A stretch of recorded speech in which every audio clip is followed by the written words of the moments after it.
Queremos profundizar en lo que ha sido la noticia del día, la muerte del expresidente de Perú, Alan García. Nos acompaña Edgardo Riveros, ex subsecretario de Relaciones Exteriores, actual académico de la Universidad Central. Muchas gracias por acompañarnos aquí esta tarde. Muy buenas tardes, un placer saludarlos a ambos. Sí. Para revisar las fechas nada más, subsecretario de Relaciones Exteriores en el segundo gobierno de Michelle Bachelet, y en el periodo en que estaba Alan García en su segundo mandato estaba usted de subsecretario general de la Presidencia. Así es. Primero preguntarle cuál fue su impresión cuando le tocó conocer a Alan García. Me mencionaba algo que desde la época ya de Patricio Aylwin que le tocó relacionarse con él, y cómo fue también la relación en el gobierno de Michelle Bachelet. Sí, claro. Él, cuando asumió el presidente Aylwin en el año 1990, estaba culminando su primer mandato, porque hay que recordar que fue presidente entre el año 1985 y 1990. Por lo tanto, estaba ya al final de su mandato, vino al cambio de mando. La verdad es que lo estaba pasando mal en ese momento como presidente. Complicado, por todos lados, derechamente. Complicado, muy complicado. Y particularmente el tema económico mostraba signos de mucho agotamiento en Perú.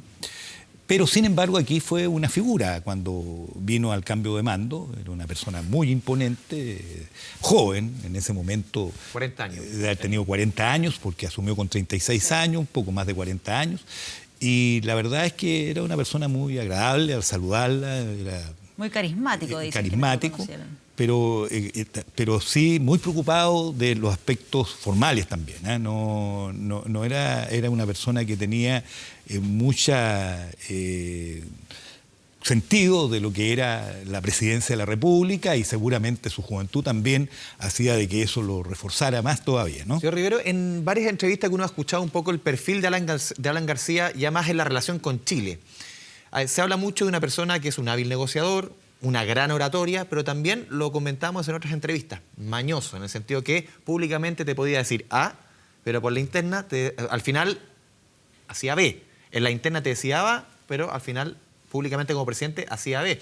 O sea, en Chile decía, aquí llevamos la negociación por dos cuerdas, el tema de las inversiones chilenas en Perú es un tema, aquí no va a haber demanda en La Haya, no va a haber un tema de que se haya las cortes internacionales, pero al mes estábamos en La Haya. Bueno, yo concuerdo primero con que era una persona con gran carisma, un gran orador y un hábil político, un sagaz político. O sea, tenía esas cualidades. Pero también, por lo menos en lo que uno podía observar en lo que fue la relación con Chile, fue ambivalente. No mostró una sola línea. ¿Tú no sabías a quién tenías al frente un poco? O sea, indudablemente que había que mirar doblemente lo que él podía en un momento determinado podía generar, ¿no? De hecho, hay que recordar de que cuando la presidenta Bachelet ya era presidenta de la República y él había sido electo para un segundo mandato, 2006. El 2006, él estuvo acá en Chile y hubo una conversación realmente muy positiva, y todo hacía vislumbrar que íbamos a tener un periodo de gran fortaleza en las relaciones bilaterales. Y tanto es así que él invitó a la presidenta a celebrar el aniversario patrio en Perú, y la presidenta estuvo allí. Todo hacía, como le digo, pensar de que esto iba a caminar muy bien. Pero en junio del año 2007 nos encontramos con que el mismo Alan García anunció la demanda que se iba a presentar en La Haya por el asunto de la delimitación marítima. Cuestión que además el propio Alan García ya tenía en su desarrollo desde el primer mandato, porque hay que recordar que cuando aquí teníamos a Pinochet como jefe del gobierno y estaba el canciller del Valle como ministro de Relaciones Exteriores, vino un embajador muy connotado, José Miguel Bácula, y allí anunció o hizo ver la disconformidad que tenía Perú con la delimitación marítima.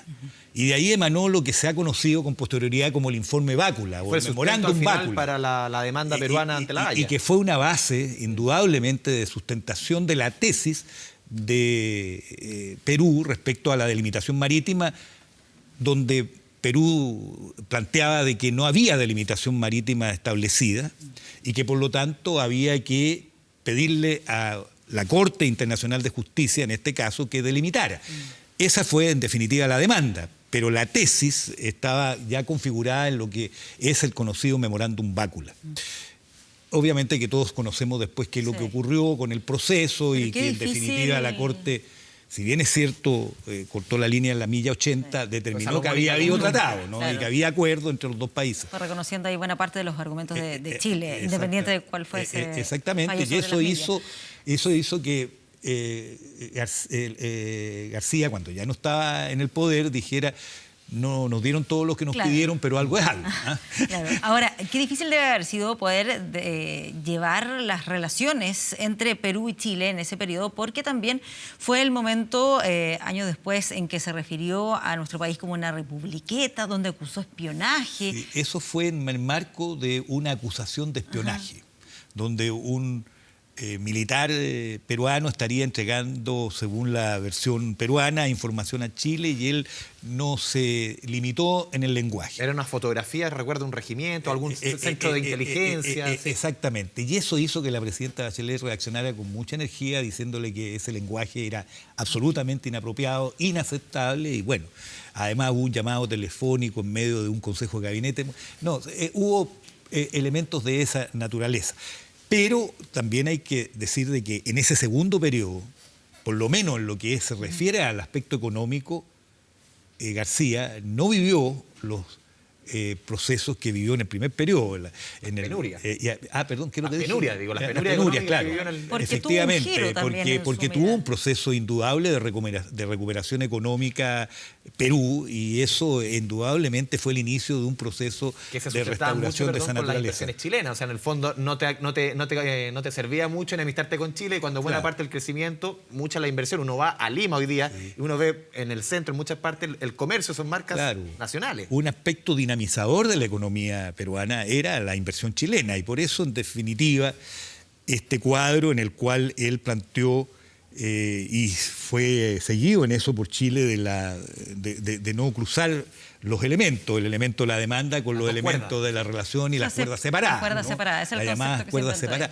Y no hay que olvidar de que también el cuadro de sagacidad el presidente García hizo que viniera a Chile al finalizar ya su mandato, ya que en Chile fue condecorado y estábamos en medio del proceso, y eso generó crítica, porque cómo se condecoraba a una persona que había encabezado el proceso de demanda en La Haya contra Chile, y eso, bueno, hasta el día de hoy motiva discusión, ¿no? Claro, si acaso era conveniente o no esa es una demostración de esa ambivalencia, de esa habilidad política que tenía Alan García al poder decir o hacer una cosa y, por otro lado, recibir esta condecoración, elogiar a nuestro país en muchos aspectos, mantener esto de las cuerdas separadas, que no se viera afectado lo económico, lo comercial entre Chile y Perú, mientras ocurría lo de la demanda. En lo político tenía ciertos dotes seductores, sin lugar a dudas. O sea, eso es así, y no es... Y eso significó, además, de que después de haber terminado el periodo primero, como lo terminó, años después, 16 años después, haya sido nuevamente elegido presidente de la República. Claro, de por medio Fujimori, de por medio también otros gobiernos que en definitiva generaron otro tipo de situaciones también en Perú, que hizo que Alan García, aprovechando ese espacio, pudiera nuevamente ser reelecto, ¿no? Porque también tuvo Toledo de por medio, ¿no? Uno se pregunta por qué salió elegido en una segunda fase, en un segundo gobierno, cuando había tenido un primer gobierno muy malo. Yo recuerdo las palabras de Vargas Llosa, que decía este era el mal menor, porque él enfrentaba el 2006, 2005 las elecciones a Ollanta Humala, que Ollanta Humala en ese entonces era muy distinto al que vimos como presidente de la República después del 2011. No, 2006, y sobre todo respecto a Chile era una situación bien compleja, famoso, ¿no? El etnocacerismo famoso, que era derechamente antichileno. Bueno, y salió en la segunda vuelta elegido con el 56% de los votos, si mal no recuerdo, lo que significó que él pudo aglutinar a todo el cuadro político contrario a Humala. Un poco después lo que ha pasado también respecto a la alternativa fujimorista, ¿no? Que se unen el resto de los partidos, las fuerzas políticas, aunque tengan discrepancia entre ellos, para enfrentar una situación que consideran un mal mayor. Eso también pasó con Alan García. Ahora, un punto que es bien notable de considerar es el hecho de que, aun cuando Alan García tuvo esos resultados, sobre todo en los aspectos económicos, cuando fue nuevamente a la reelección, ya le fue muy mal, sacó un 6% de los votos, y el APRA, que es su partido y que ha sido tradicionalmente una fuerza política muy sólida, muy fuerte, quedó muy reducida en cuanto a su representación parlamentaria. Ahora, claro, fueron además posicionamientos ideológicos distintos, el del primer gobierno y el segundo gobierno. El segundo gobierno fue mucho más libre mercadista, y muy pragmático, y por supuesto que eso hizo perder y desdibujar lo que es el elemento histórico del APRA, con sus liderazgos como el de Raúl Haya de la Torre, el liderazgo histórico del APRA, el indoamericanismo para enfrentar el panamericanismo y el hispanoamericanismo. O sea, hubo allí un proceso bastante interesante de análisis de lo que fue la mutación política y la mutación ideológica. Pero otro aspecto que también hay que considerar, y esto el ámbito positivo de Alan García, él fue el gran impulsor de la Alianza del Pacífico. Que hoy día es una de las alternativas. Y hoy día es una de las negociación como país para Chile, mirar hacia el Pacífico más que hacia el otro lado. Exactamente, con un multilateralismo importante, con muchos países observadores, más de 50 países que son observadores, y la Alianza del Pacífico es una buena alternativa con México, Perú y Colombia. Y el tema comercial hoy día en el mundo, más que moverse entre Atlántico, o sea, más que en el Océano Atlántico, entre América y Europa, ahora hay que mirar hacia el Pacífico, un poco lo que nos llevó también a Alan García y otros elementos. Forma parte de aquello, y por supuesto Chile y Perú también forman parte de la PEC, y en fin, o sea, hay allí un cuadro que permite también tener presente una relación especial en el marco multilateral, y eso Alan García lo aprovechó y lo aprovechó bien. Entonces, creo que eso también demuestra de que tenía una visión internacional que hay que considerar, porque no todos, en definitiva, los dirigentes y los presidentes de la República tienen esa visión de conjunto y una visión internacional importante presente, ¿no? Sobre todo, vuelvo a reiterar, multilateral. Muy bien, Edgardo Riveros, muchas gracias por habernos acompañado acá esta tarde y ayudarnos a entender un poco más lo que es esta compleja figura del expresidente Alan García. Bueno, a ustedes le agradezco, gracias Patricia, gracias Andrés, ha sido muy grato. Buenas tardes.